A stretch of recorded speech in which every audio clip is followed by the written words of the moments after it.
Muy bien. En la sección del día lunes nos muestra un tema muy interesante. Su título es El necio como sabio.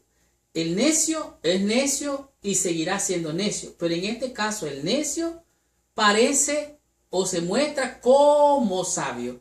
Y este tema es un tema muy interesante porque aquí nos afecta a todos. En realidad, dice, aunque no es algo nuevo, especialmente en el mundo occidental, dice, en años recientes se afirma la naturaleza relativa de la verdad. ¿Qué significa esto? Que la verdad tiene su causa y tiene su efecto. Para esto, y para esto, lo otro. O sea, es relativo. Si hay un blanco, también hay un negro. Si hay un alto, también hay un bajo. La vida es relativa y aunque la vida tiene algo de relativo, esto varía de acuerdo a la cultura, de acuerdo a la religión. Pero los principios son principios, esos son inamovibles, esos no se mueven. En otras palabras, la verdad es verdad aquí, en China y en la Conchinchina. No cambia la verdad. Aunque para muchos la vida es relativa, en realidad muchas veces lo relativo puede ser falso. Puede parecerse a lo verdadero, porque en algunas culturas se hacen ciertas cosas que no se hacen en otras. Entonces, lo que se hace en una cultura no se puede hacer en otra.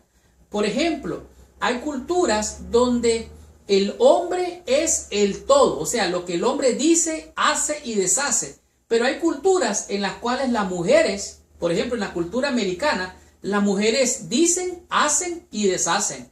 ¿Qué es lo que estamos diciendo? Entonces es relativo esto.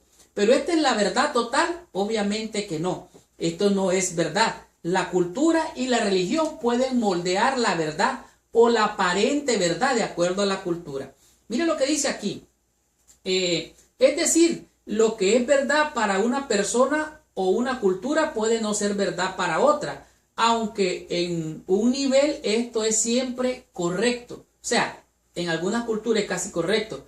No importa dónde uno viva o cuáles sean nuestras preferencias personales, al fin siempre tenemos que someternos nuestros conceptos a la palabra de Dios y a las verdades que en ella se encuentran. En otras palabras, tu opinión y mi opinión se acaba cuando vamos a la escritura. Aquí no tenemos nada que negociar. Esto es verdad y es una verdad absoluta. La verdad absoluta quiere decir que es única, verdadera y no cambia. Dice aquí el libro de Proverbios capítulo 26, dice, como perro que vuelve a su vómito, así es el necio que repite su necedad. En otras palabras, si cometes un error, si dices algo equivocado y lo vuelves a decir y lo vuelves a hacer, estás cometiendo un grave error, es más terrible. Es lo que hace el necio. ¿Has visto hombre sabio en su propia opinión?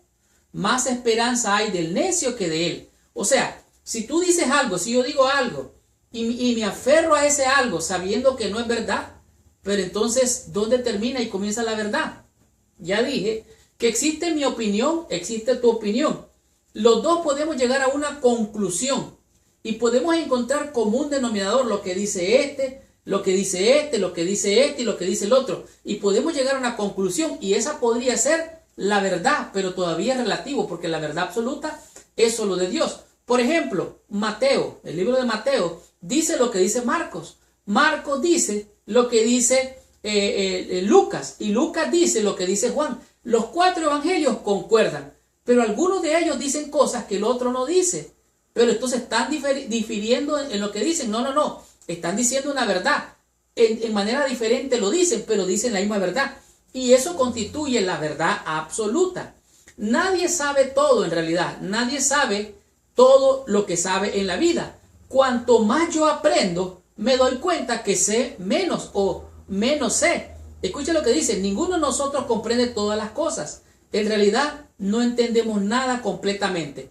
Todos tenemos áreas en las que necesitamos crecer y aprender, de modo que deberíamos estar abiertos al hecho de que no tenemos toda la respuesta. En realidad, Dios es verdad. Él es el que tiene toda la verdad. Mi verdad es relativa, tu verdad es relativa. Y cambia de acuerdo a la cultura, cambia de acuerdo a las costumbres, cambia de acuerdo a la religión. Por ejemplo, nosotros como adventistas creemos fielmente, porque está en la Biblia, que el sábado es el día del Señor. Pero muchos, por ignorancia, repiten que el otro día es el día del Señor. ¿Por qué? Porque neciamente no han entendido. O sea, en parte conocen y en parte desconocen. La pregunta es, ¿esta es la verdad? Algunos dicen, no, es que eso es para los judíos. No, es la palabra la que habla. Entonces, ¿cómo quedamos? Hay gente que no sabe, pero el necio es aquel que repite y dice lo que no sabe.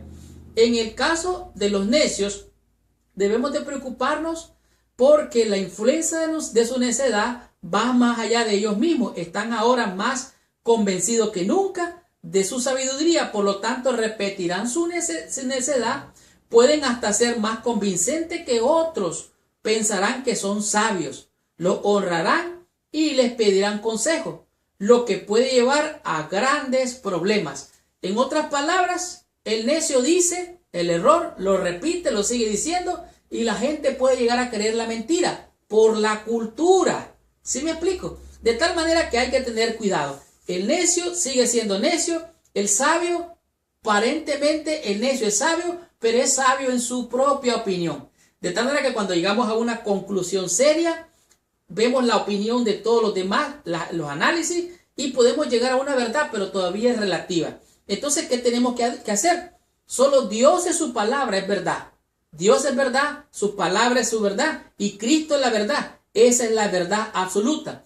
Ninguna profecía es de interpretación privada, ni la Biblia tampoco, de tal manera que el necio sigue siendo necio cuando repite y repite su error. Dice, y cuando aquel es sabio en su propia opinión es peor todavía. De tal manera que más esperanza hay para el necio que de aquel que tiene su propia opinión. La Biblia es clara. Dice que en la multitud de consejos hay sabiduría. Continuemos con esta lección. Recibamos más bendición y descubramos qué nos dice la lección el día martes con el tema que es el perezoso.